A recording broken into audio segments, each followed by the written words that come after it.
Hello and welcome to the first installment of the JCB Winter Kit Club tutorial.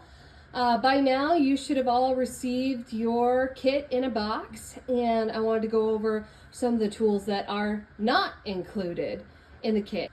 First you'll need either a weave right, you'll need all these itty bitty clips. These are really great for small type of twill weaving that we're going to be doing here. Snips, and then either an ice pick or an awl. I prefer these long skinny ones for what we're going to do because it allows me to get in between the weaving for the finishing work and if I need to tighten anything up. So in your kit you should have received some 1/4 inch flat oval natural. And real quick, I'm going to show you what it's going to look like at the end. So it's going to look like this. But first you got to start your warp. What is the warp? The warp is the up and down. The weave is the side to side. So when you see like big looms or something like that, there's the warp and then there's the weave. So we are going to warp our hoop. So how do you start that? Well, you start by clipping to the outside left edge. So you're just going to get one of these clippies and clip it right here. And then you want to make sure this is good and soaked in hot water so it's more pliable. One thing I am going to do is clip it on the outside, and there's a reason for my madness. Because then it's out of the way so you can butt it up against this one on the bottom. And so you're just going to go around and around like so. And you don't want to make it too tight, but you don't want to make it too loose. And the reason you don't want to do it too tight on this is because as you weave, that is going to suck up the looseness to it. And if it's too tight, you're not going to be able to get those weavers through. So, like I said, just around and around, and you want to make sure that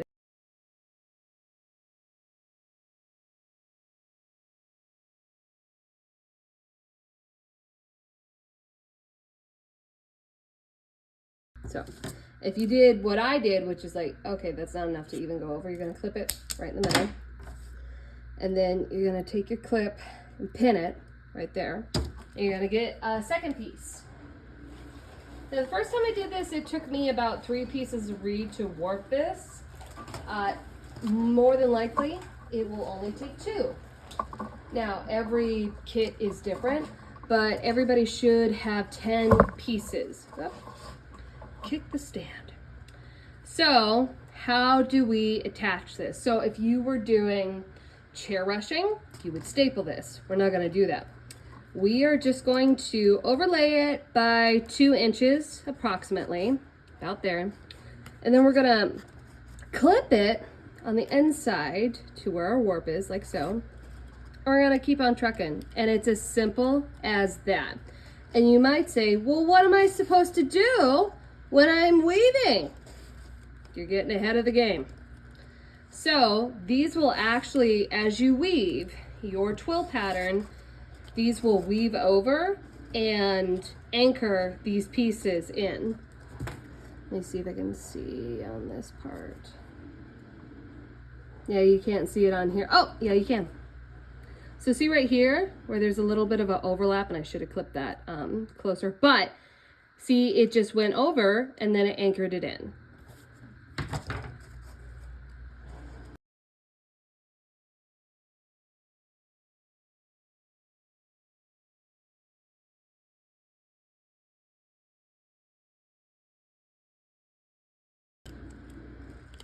All right, so then I'm gonna pull a little bit harder because see, you can see on here the corner is sloping.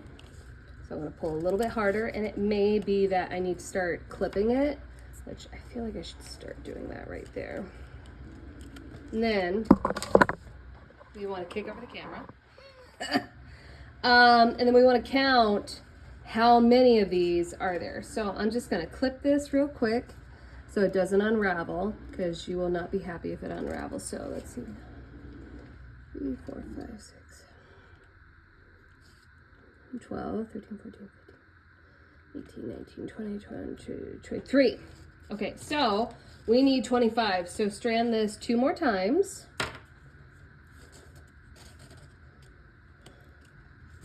I'm actually gonna clip it here too. And you can see on here, it's just got a tiny bit of room. So then that allows you to push it like I just did and give you a little bit more room. So now I can see how it's a little bit higher on this side. So I'm gonna do the exact same thing on the other side. I'm just gonna push it down a little bit. Okay.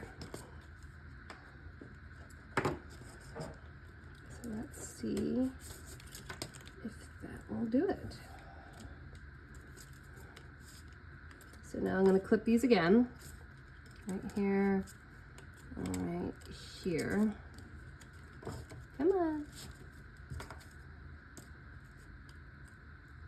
There we go. All right, so now we're gonna count again. 3, 6, 9, 12.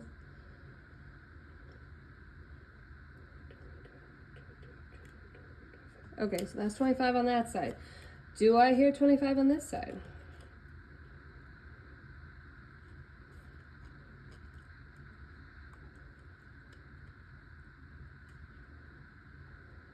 So then you can see this one had 24, so I need to make sure that this one goes all the way up and over. I'm gonna pinch this with my thumb. I'm gonna clip it, and then what I'm gonna do is I'm gonna cut it flush, and then I'm gonna clip it right up here. So then that is your warp. And then we can start on our weaving. And we're back. So at this point, you should have soaked your 3/16 flat in robin's egg blue. It'll be this color.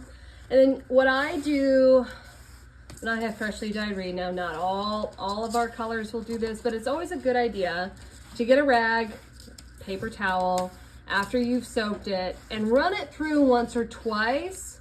And this, you can kind of see how a little bit of the dye came off. This prevents bleeding.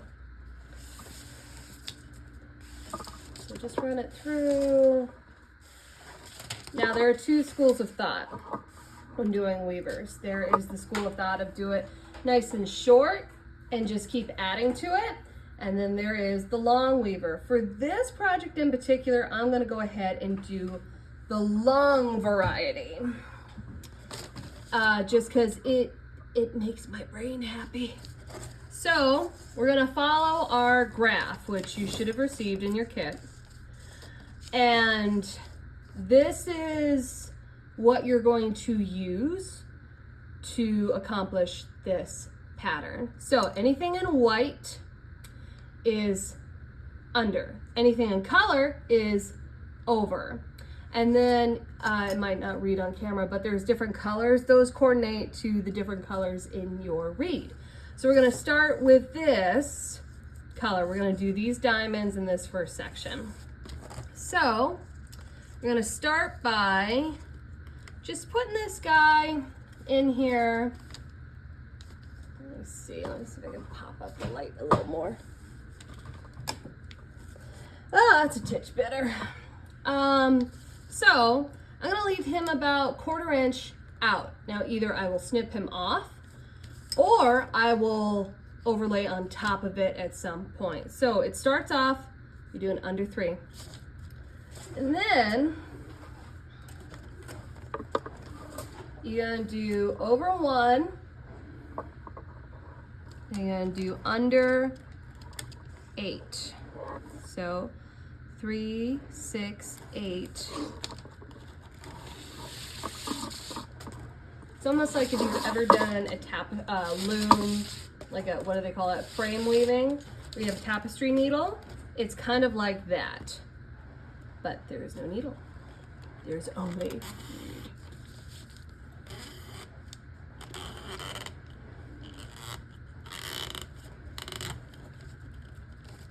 So then we're not gonna go too far down, because what I learned when I did the prototype is that if you go too far down, you're gonna leave a little bit of gap at the top. So we're gonna try to mitigate that and maybe shuffle this first row up like 1/4 to 3/4 an inch above where this bottom rim is. And then we're gonna go over 1. And then again, we're gonna go under 8, so 4, 5, 6, 7, 8.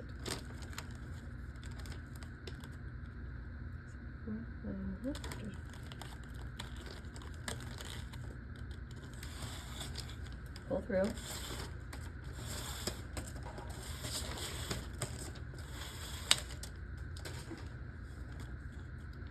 And then the way to double check it is, okay, we went under 3, we went over 1. Is that gonna happen on the back side here?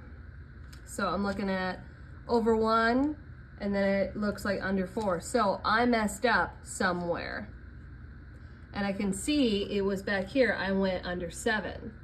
So that is a good way to troubleshoot and know that even if you make these, even if you are a fiber art artist, you will screw stuff up too. It happens. And it's okay, because it doesn't matter what hobby you do, if you're knitting, if you're crocheting, you will have to frog at some point. It is inevitable. What does frogging mean, you ask? It means ripping out.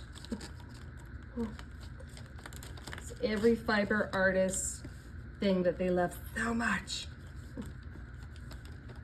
Okay. Alright,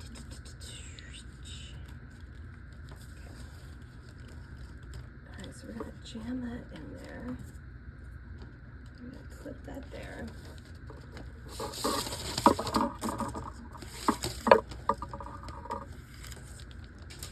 So now we'll do this, and that should give us the right amount.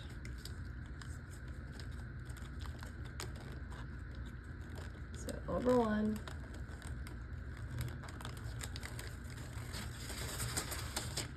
And this gets easier after the first 3 to 5 rows. So under 3, over 1, under 8, over 1, over 8, under 1. Dun dun dun, moment of truth. Yep, so then over 1, under 3, same as this side. So we just troubleshooted. So now the thing about these trivets that's cool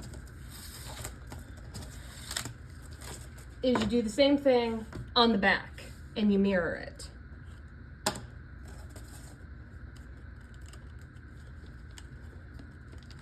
So I'm gonna do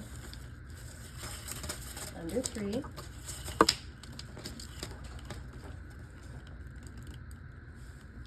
And see how this guy is wanting to escape.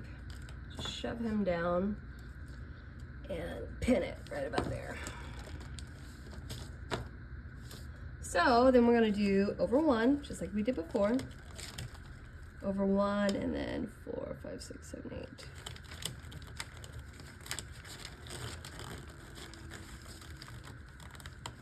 So really the first couple rows, you're trying to accomplish a couple things. You're trying to get your pattern started and your warp secure.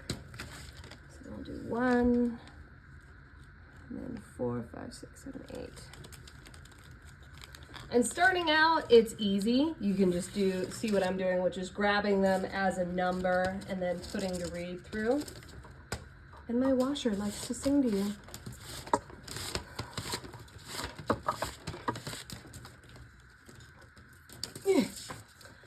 And then go over 1, under 3. And just take a minute and put these guys back on there.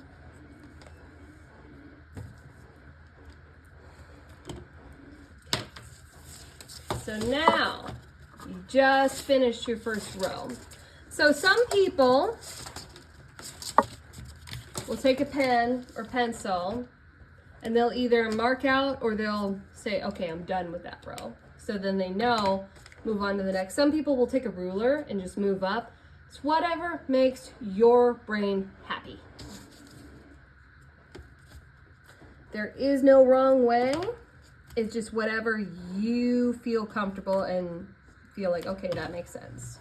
So now, the second row, we're gonna keep weaving, and I will meet you guys at row 5. Row 5.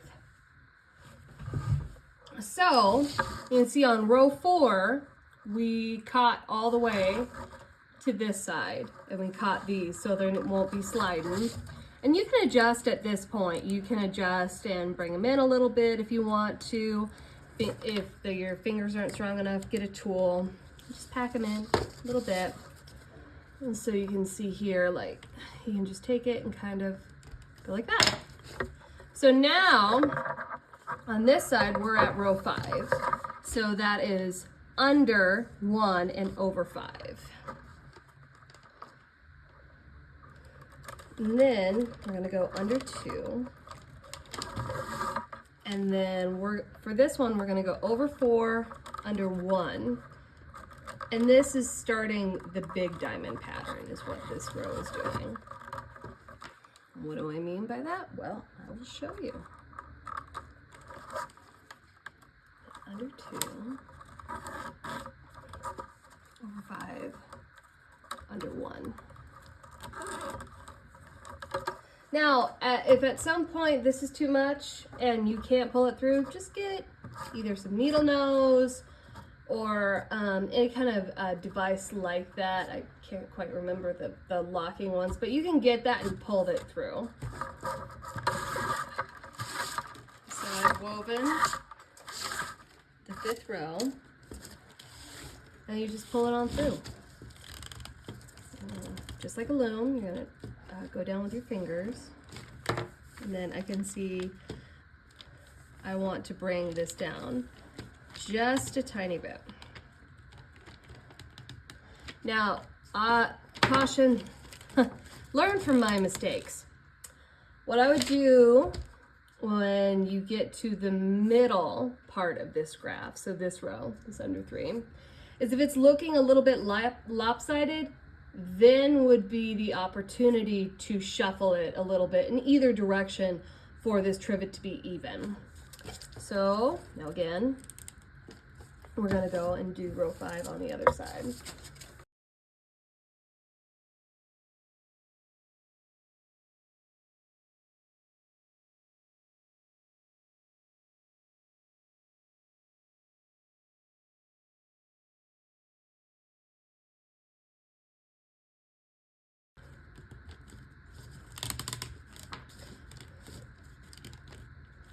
Now this is the time when you get above row 5, you can hear it squeak a little bit. That's when you want to start pulling it in. So go finish this, and then I believe it's at 6, 7. At row 8, we'll meet again and we'll switch colors.